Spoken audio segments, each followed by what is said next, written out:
Hey crew, what's up? It's Dr. Jared here again. HPC Move Bob. We're going to go through 18.5, the ReTest hack, 4-ish keys to improve and progress in the CrossFit Open 18.5. And ish just means there's a lot on step number one, which was all about the warm up. It's a pretty simple workout, meaning there's only two things and we just go back and forth. And it's only for a 7-minute time domain. So with those types of workouts, you actually have to really work your warm up to make sure those positions are really open and available. And so a lot of this is going to focus in those areas.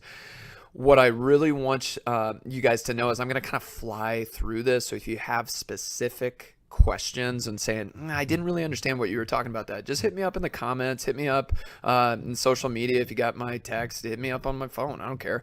I want to be able to help you really finish 2018 competitive season with the Open for most of you, or get to that next level, get to regional. So don't hesitate on hit me up, but there's a lot of info here. So we're going to go through it relatively quick. We're going to warm up the legs. What's that mean? The front and the outside, as well as the back and the inside. So pretty much the whole leg, but really with specificity to the hip. We'll get right into the first one. It's the front and the outside. The big keys here, you're going to watch me drop this hip down and through right there. A lot of times people let their leg fan out to the side, and it's not realistic. We need to get extension, internal rotation.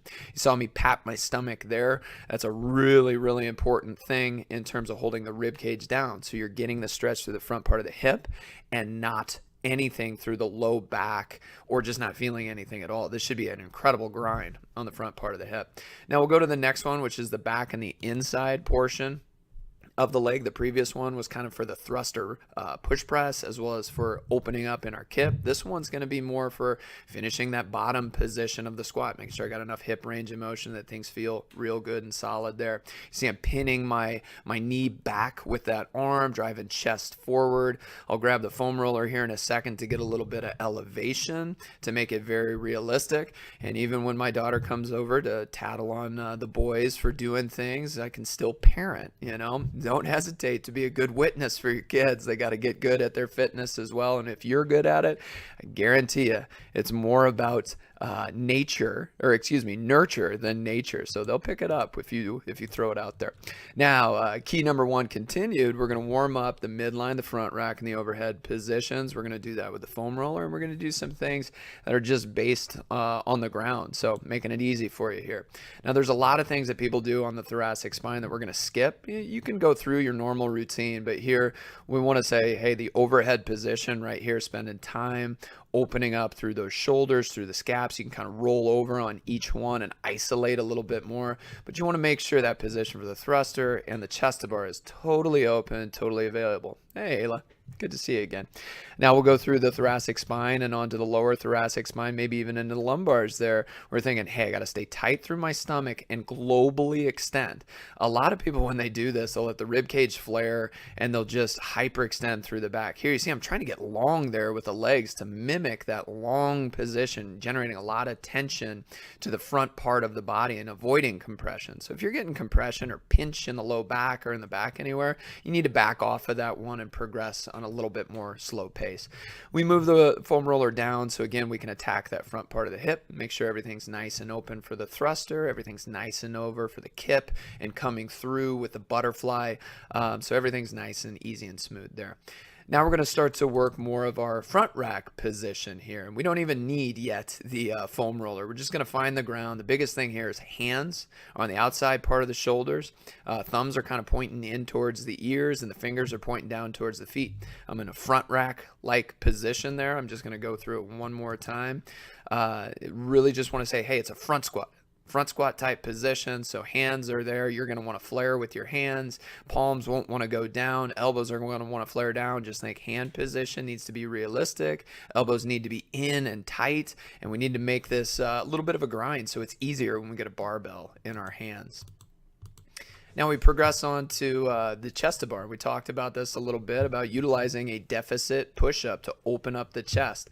The more we can get our shoulders and shoulder blades to wrap around towards our spine, the higher our chest gets, the less distance we have to get our chest to the bar. So this is a great way to kind of identify, do I really open up through my chest as my shoulder blades wrap around the back of my rib cage and kind of meet towards the spine, or am I just kind of rolling my shoulder forward and tugging the hell out of my bicep tendon, which we want to avoid? We'll take a peek at it here.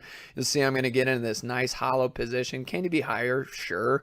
Do you need to be, is it okay to be lower? Yeah, it's just wherever you're able to go. But you see here, I'm just kind of rolling to intensify that, trying to pull that shoulder back. So the idea is I'm trying to get my pec as close to the ground and my shoulder as far away from the ground as possible there to really ensure I can protect my shoulders as well as increase the efficiency of the chest to bar itself.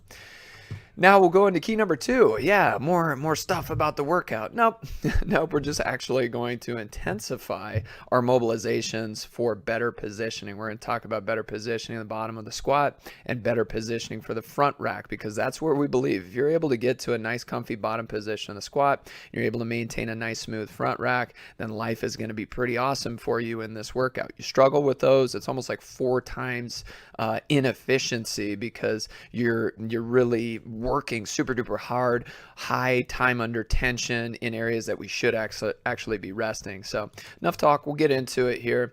You're going to see this is Frogger. I kind of just look at that position. If you need to pause and figure out how to do that, I'm really trying to drive my hips back, keep that knee blocked in, trying to find my front rack and think, hey, is this a position that's going to transition? You couldn't really tell, but you'll notice if you take my left leg now out of the equation, you said, hey, is that a good bottom position in the squat? Yeah, my center of gravity is pretty close to being over the middle of the foot, and that means that's going to be available for me. If your shoulders are way behind your foot or you're rounded through your spine, it's not going to transition. So keep yourself honest with this. Don't just like, oh yeah, I kind of got in the same position. No, it's got to be the position that you need to have in the workout, or you'll be wasting your time, which doesn't make any sense.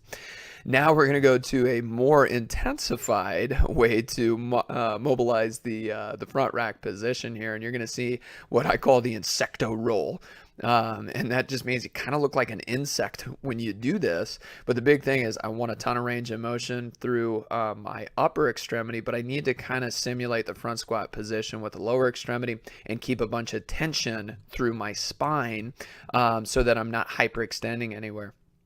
You see, we repeat with a little bit of that thoracic spine extension. We get those hands in the same position, but it's a little bit more aggressive there.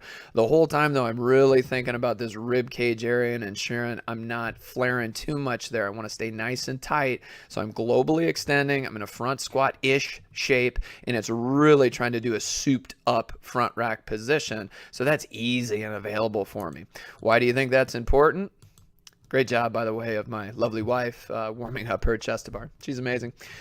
Front rack times 9 times 10 to the bojillionth power.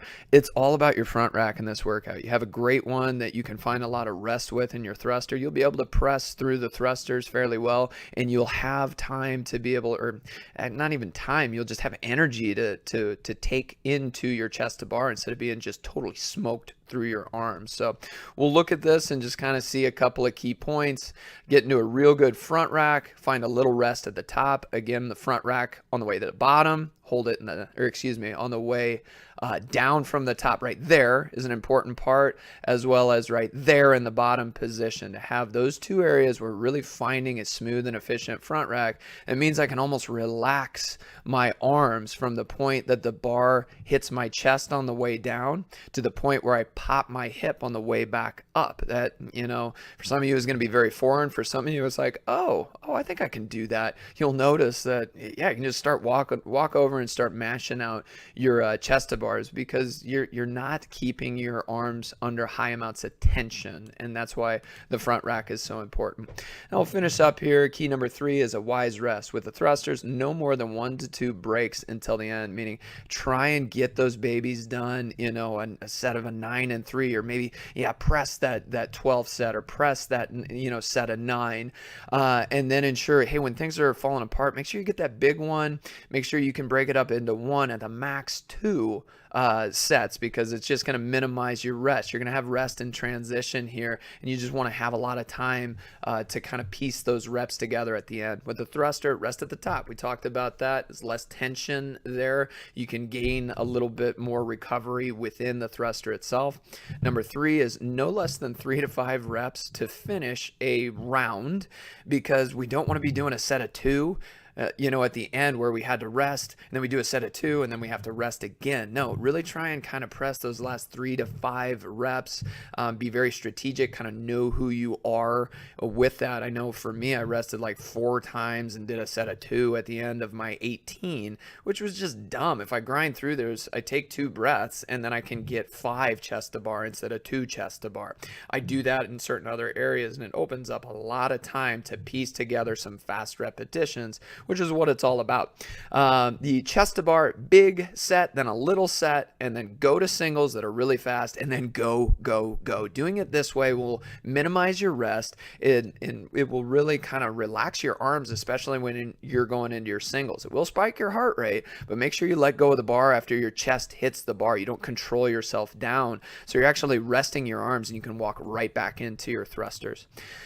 Key number 4, self-evaluate for efficiency. We all have to know who we are. Is it the front rack? Is it hip opening? Is it shoulder range of motion? Do I need to get stronger through my arms in correlation to my body weight? Is it just the basics with gymnastics and human body control of bracing, breathing, and moving independently of each other, like we've talked about so many times in these videos?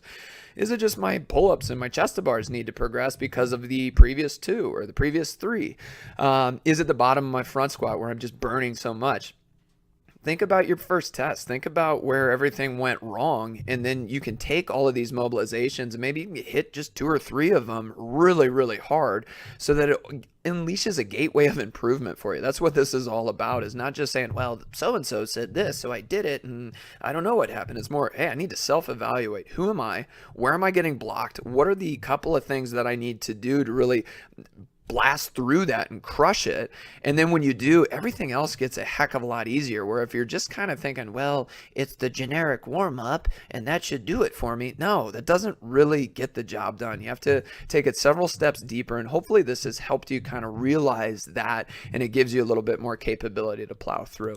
So is this the end? Is this goodbye? No, it's not. It doesn't have to be, for sure. You're on hbcmovemob.com. Go ahead and follow this if you've enjoyed this, if it's been helpful. Provide your email. We'll be able to, anytime we do these types of things, and they're going to be hyper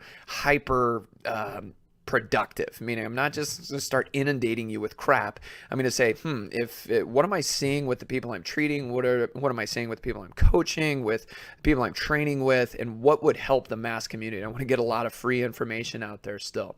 There'll also be some other opportunities in terms of you want to take this to the next level. We've seen a bunch of markets, and again, thank you for all the shares. Thanks for all the feedback that you've given, because we now know we can help people in many different ways. So stay tuned for those things. If you don't have email and you're also living under a rock, but you do have a smartphone and you have an internet connection, I don't know how that happens, but whatever. On Instagram, you can find us at HPC Dr. J, and on Facebook, you can find us at Health and Performance Center. Folks, I hope this has really been as much fun for you as it's been for me. I've really enjoyed it. Thank you again for all the shares and the comments. Stay tuned. We'll be doing more, but for now, hopefully all of these things help you crush your retest with 18.5, and more importantly, set the great pattern for you to improve through 2018 back into 2019 so we can do it all over again as crazy CrossFitters. Good luck. Keep moving.